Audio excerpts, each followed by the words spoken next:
Welcome.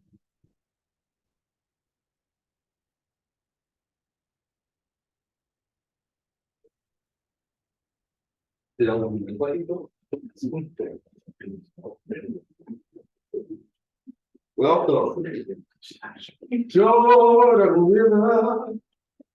I'm bound to cross. Jordan River, I'm bound to cross. Jordan River, I'm bound to cross. I got one to cross. All right, that's the title of our particular presentation here. A lot of references from the Ohio River tying that to Georgia River. Because often the enslaved people, as you know, as folks in this room know, made a lot of biblical references, particularly to the Old Testament. And so the Ohio River, which is where we study in that region, Northern Kentucky, Cincinnati area, is called Georgia River. And so we're from Northern Kentucky University. These are graduate students from our Public History Black Studies Department. This is Derrick. Well, just introduce yourself. Oh, I'm Derrick Thomas. I'm a public history MI candidate. I'm a candidate for the Northern Kentucky University. All right. Hello, I'm Jamie Thompson. I'm also a MA grad student at the Public History focused in Black Studies.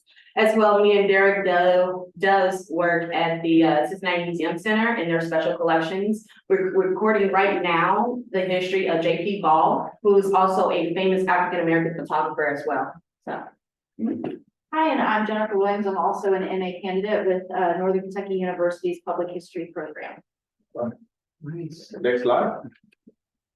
The work we're doing is a partnership. I direct the Black Studies program, and I'm associate professor of history and Black Studies, as well as some theological work as well. The work we're doing is a partnership with our Black Studies Department, Religion, and Public History. We do a lot of collaboration in connection with local museums, local historical societies. I sit on the board of the Kentucky Historical Society.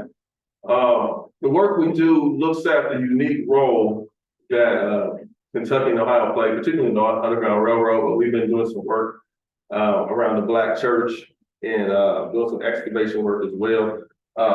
Quickly, as I said, we have a partnership with the Underground Railroad Freedom Center.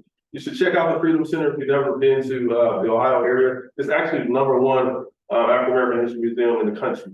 So you should check it out. There's an actual, I'll give a spoiler, there's an actual slave pen that Dr. Williams said he had a chance to go to the, oh yeah, he just went recent.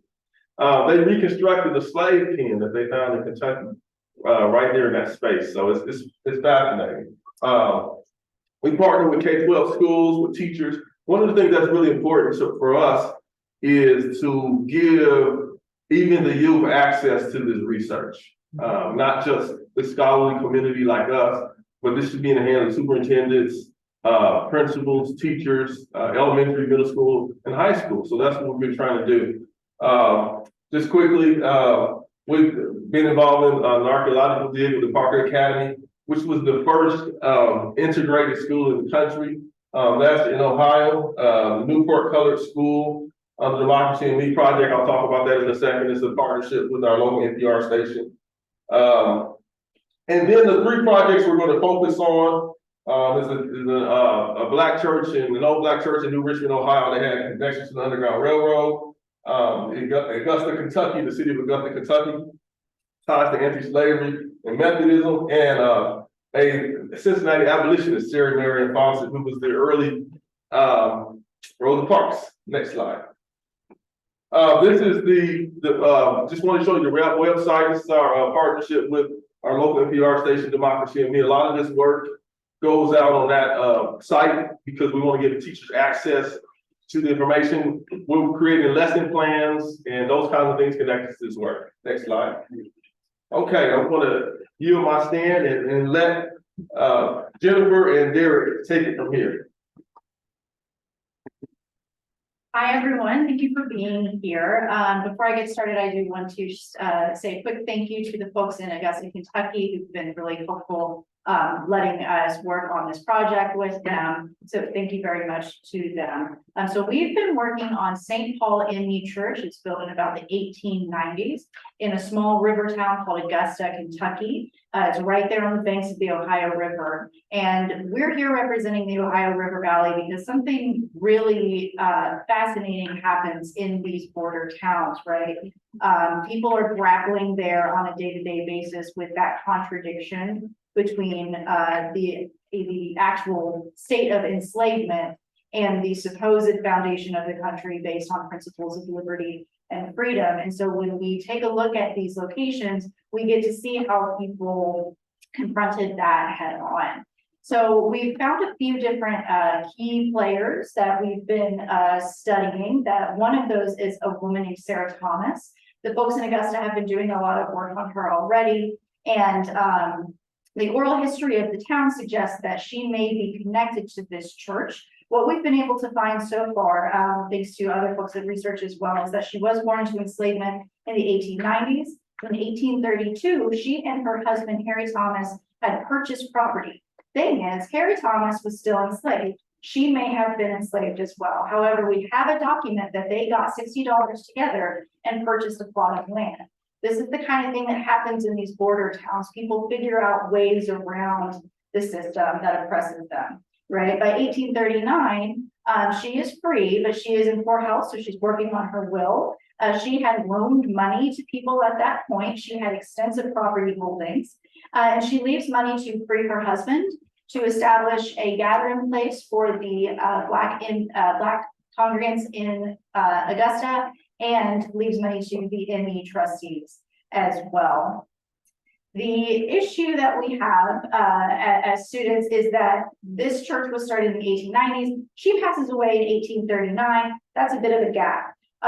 We've spent hours in the archives. We spent time with maps, etc.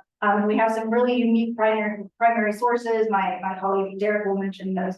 But we found that Sarah actually had a neighbor named Charles Underwood. And the Underwoods are a key link that moves throughout the 19th century. They remained in touch with Black ME congregants throughout the 19th century. Peter Underwood is the one who dies in 1892, the same year that they purchased land for the St. Paul ME Church. He had left them money in his will. So we believe that the Underwoods are a key character moving that legacy forward, and we're looking forward to finding out more about them. My colleague Derrick will tell you more about this. Thank you. Thank you. Yeah, I also want to thank my other colleague, Jamie. I want to thank Dr. Charles for this tip. But as Jennifer said, we know people Underwood is tied to St. Paul Church, because as you see from this St. Paul's window, on the bottom of one of these windows is P.O. Underwood's name. And there's also another window that's dedicated to the library at the time, B.W. Gateway, who was the library of St. Paul Church at that time. Now, unfortunately, because of we have some wackles of St. Paul, but it's really scattershot. So it's like doing a lot of tactical and fine combing.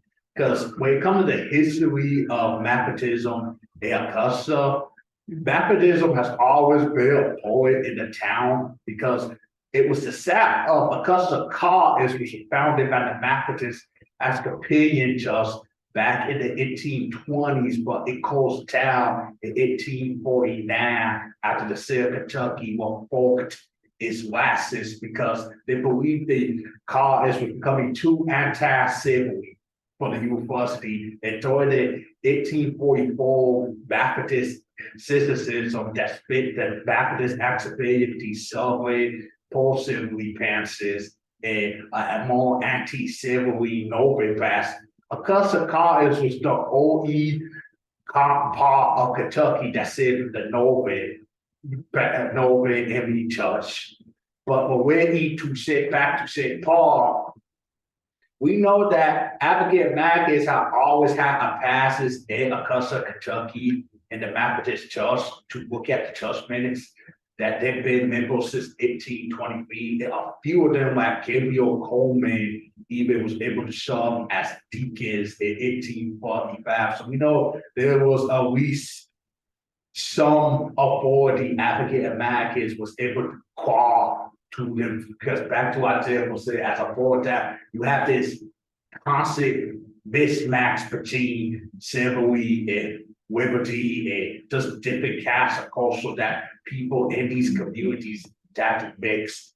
And to tap back to the Coonies, the Coonies bought St. Paul in 1970. And it was we know from Michael St. Paul was at least active up until 1980. And I will give it to my colleague Jim. Thank you. Hi, so I'd like to do a special thanks to not only my team, but the city of New Richmond, Ohio. Their local historian, Greg Roberts, and also the descendant that I'm about to discuss, Mary Allen, is like the Rio into our team. They were very willing and openly hearted to talk about their history, as well as the ancestors that live in this town. So New Richmond, borderline the Ohio River, is a city that may be small, but it has great history and culture. Back in 1814, when the city was founded by Jacob Light, who was a Revolutionary War hero, he bought the town for $1,000, and it became so diverse that not only German, Scotch, but African American communities grew as well. In 1861, this beautiful church called the Historical Second Baptist Church was founded by people like Howell Boone, and also people that associated to the Union Association for the Advancement of Colormen of New Richmond. Now, going back to saying who's Howell Boone? Howell Boone was a former Virginia slave that became a successful businessman in New Richmond with his wife, Allie Boone. Now, with Howell Boone as well, not only being a successful businessman, he also founded the Union Association, which predates the NAACP more than 50 years ago. So the Union Association started in 1857 in the summer of August, right? They started doing organization work, having meetings, and it is to believe that in this church, behind the paint, the plaster, all concrete, where there were meetings that helping both free and enslaved people as well, providing shelter, food, a place of worship, and a congregation to going on during the Civil War time. This Union Association group had lasted for what we believe 20 years, based on this documentation of their constitution and bylaws. So looking through the constitution and bylaws, it expands to 20 plus years from 1857 into the mid to late 1870s. And by that statement, also including the documents and the oral history, is it very important for us, not only as a team of researchers, but as a community to talk to your family, your friends, because you never know what you can find in your grandma's attic, to protect and preserve so we can move further into our communities as well. Thank you. Next slide, please.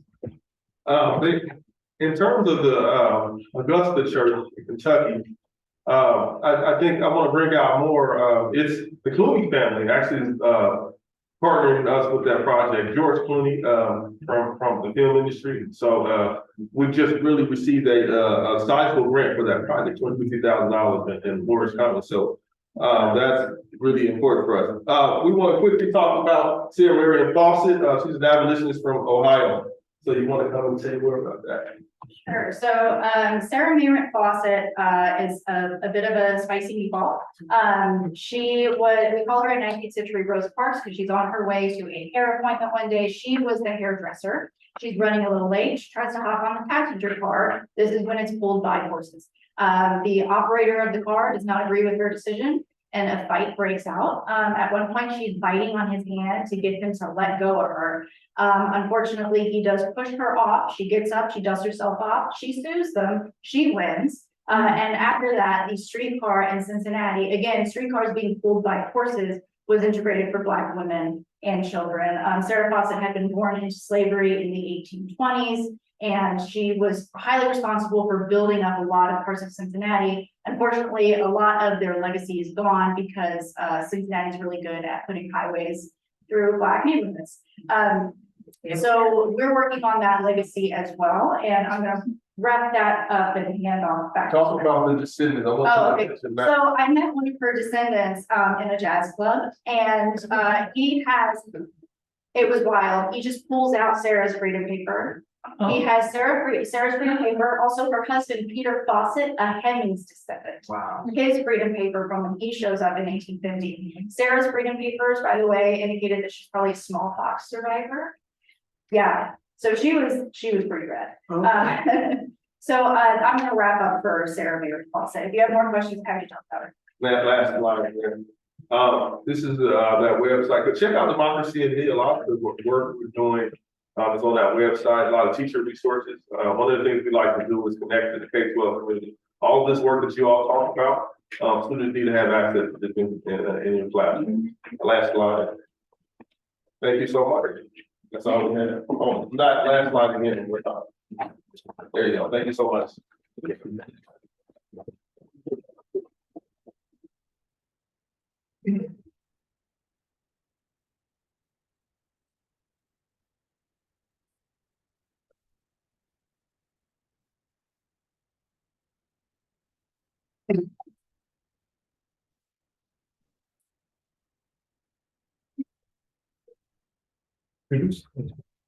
That's which person literally just have